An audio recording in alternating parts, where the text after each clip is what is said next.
Hello! In my last video I showed you how I made a pocket for my late Victorian skirt. I followed the instructions in Household Sewing with Home Dressmaking by Bertha Banner.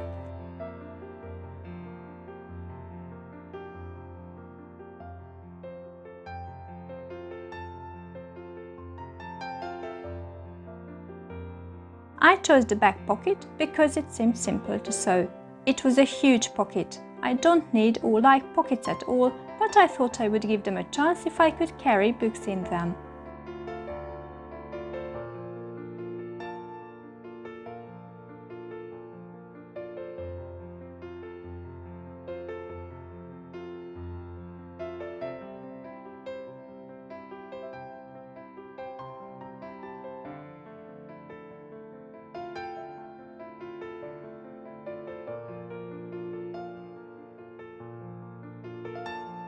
Something didn't seem right about this pocket. I had to turn it to either side of the skirt instead of having it positioned in the middle as I had expected it would sit. Although I don't need pockets, I wanted to understand them. I didn't intend to replace the pocket in my skirt, but I thought I would experiment with pockets a little. I cut a rectangle which, when folded, measured 8 inches on the short side and 12 inches on the long side.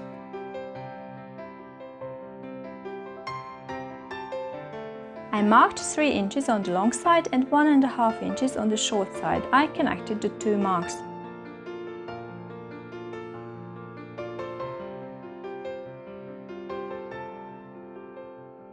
I cut off this little triangle.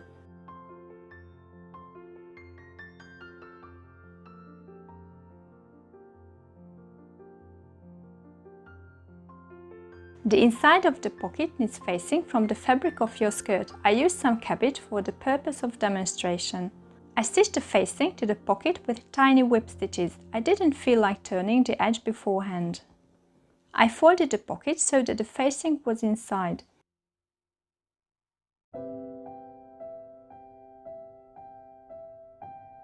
I stitched along the shorter edge. I used a combination of 3 running stitches and a back stitch. I turned the pocket and stitched along the same edge again. This time I backstitched it. I turned the pocket again. Unlike last time, I meshed the seam to the center of the pocket. I got an envelope-like pocket.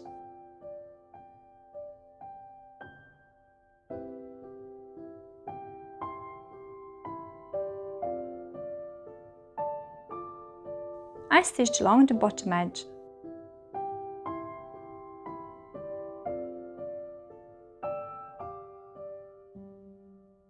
Then I turned the pocket again, and I backstitched the bottom from this side.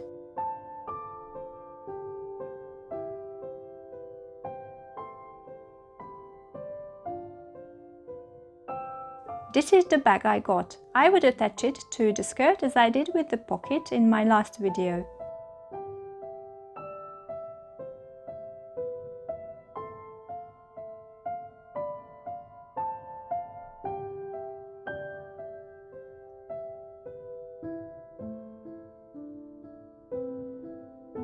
And it would look like this when attached. It looks better, but I'm not convinced it would be more useful than my current pocket.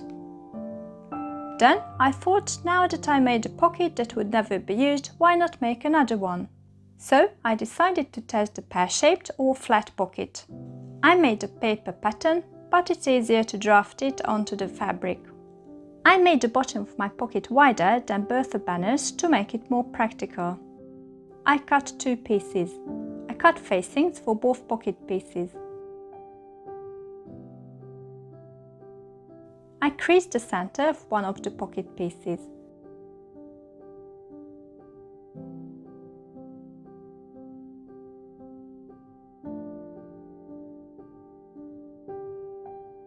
I made 2 marks, 2 and 7 inches from the top. Miss Banner instructs you to make a slit 4 or 5 inches long.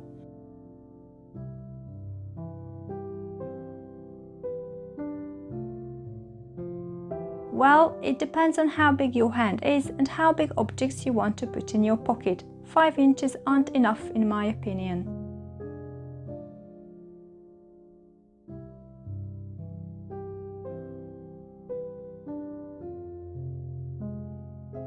I overcast the edges of the slit.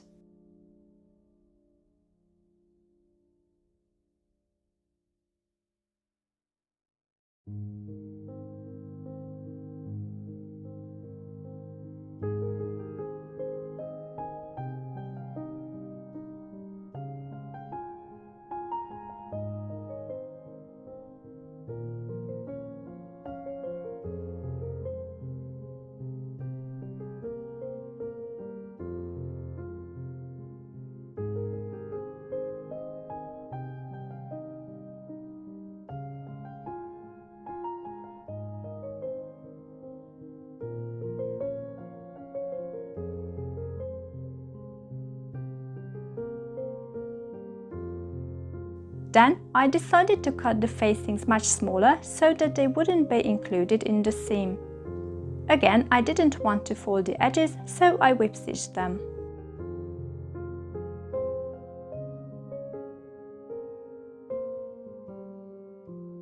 The stitches looked really pretty from the other side, I think. I don't usually like visible stitches, but I do like these.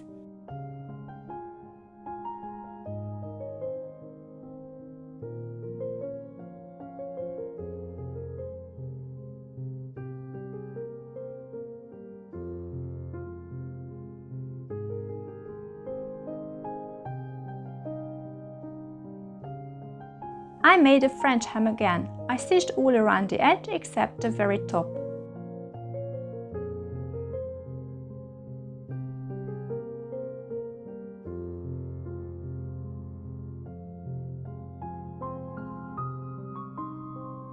I turned the pocket through the slit.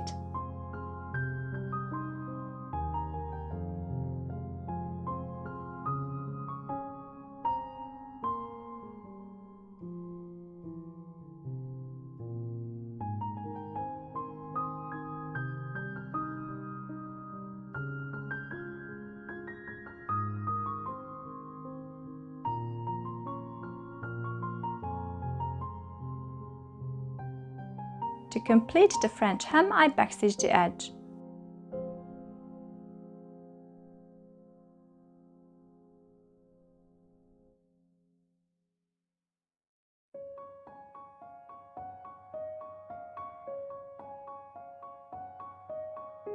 After turning the pocket to the right side and attaching it, it would look like this in my skirt. It is huge, but is it practical?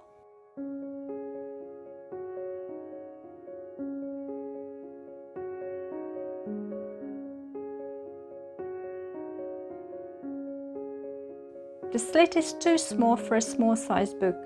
Even if the slit was longer, there wouldn't be enough room in the sides to push down the book.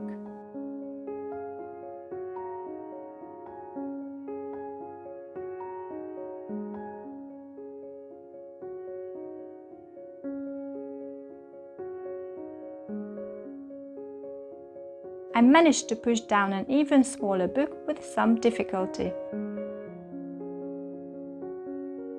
There's enough room in the pocket, however, the shape of the side at the top half of the pocket limits the size of the objects you can carry in it. So what about the new back pocket? The opening is big enough for a book.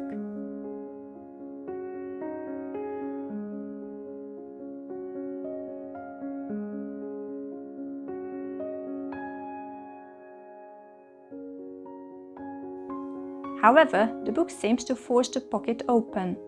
I don't know what would happen if the pocket was attached to the skirt. I don't have much trust it would work.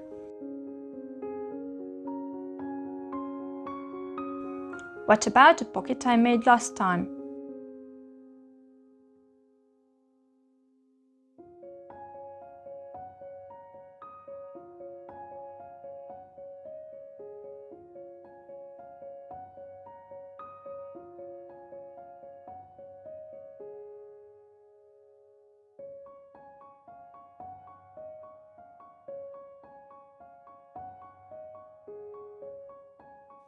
Not that bad, but you can definitely tell what I'm hiding in my pocket. In conclusion, these pockets aren't really suitable for carrying books, so I don't want them in my skirts.